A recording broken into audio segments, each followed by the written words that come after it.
Well, good morning. I'm riding the Green River Trail and I'm coming up on one of my favorite stops. It's the Neely Homestead. This is the oldest house in Kent, built in 1885 by David F. Neely, who was the son of David A. Neely. David A. Neely made claim to this land in 1854 under the Land Claim Act. David A. Neely homesteaded during the land claim, 320 acres at this site in 1854. And then his son, F. Neely, built his house in 1885. There were additions in 1900 and 1954. And the granddaughter of David A. Neely donated it to the city of Kent upon her death. So let's go take a quick look. Like I said, the house was added on, had add-ons in the 1900 and 1954, expanding the living space up to 2,000 square feet. And in the back is a garden, kind of a heritage garden, about what it looked like, things that they would have grown back at the turn of the 1900s.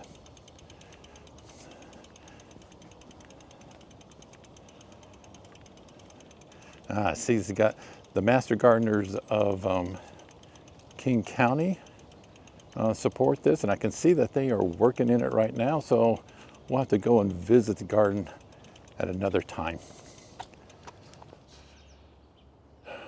So David A. Neely was considered one of the first pioneers here in Kent, and right off the Green River. At the time it was called the White River because the White River flowed into the Green River, but back in like 1906 there was a major flood and the White River changed its course into the Puyallup River.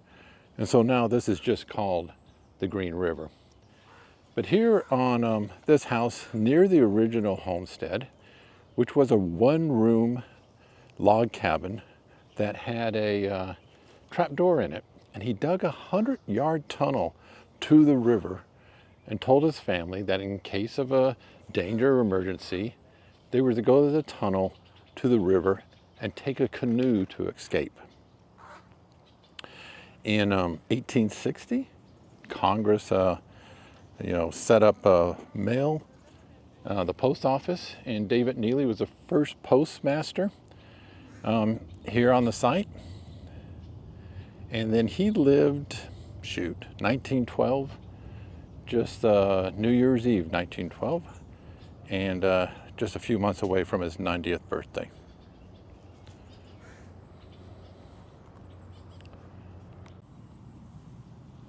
Now, let me share with you one family story that's been passed down from the Neelys.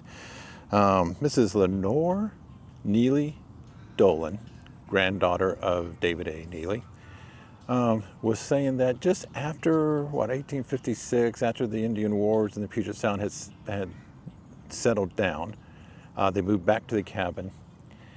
And there was a day when a group of braves, Indian braves, came whooping down the trail, wearing feathers and war paint.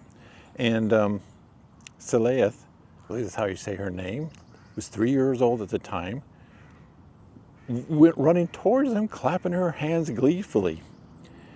And the stricken mother was just watching. And the Indian braves stopped, dead in their tracks, and looked at her. And they noticed her sun-bleached white hair. And they went over, picked her up, carried her to the canoe, and reached in and got a bag of clams and oysters. And they brought the child and the gift back to the log cabin and gave it to the mother as a gift. And they considered her a spirit child. For the rest of the lives of David and Irene living on their homestead. They got along fine with the Indians. They were at peace with the Indians, peace with their neighbors. Like I said, David A. Neely passed away New Year's Eve, just a few months away from his 90th birthday, and Irene lived almost to 100. And so the granddaughter, Ruby, the granddaughter of David Neely, hats off to her for leaving this house and this garden and this site to Kent. It's a very nice visit, and there's lots of volunteers. I got volunteers in the garden again this morning working on the area. So if you're taking the Green River Bike Trail, put it on your stop list and give it a quick visit. Hope to see you out there. Take care.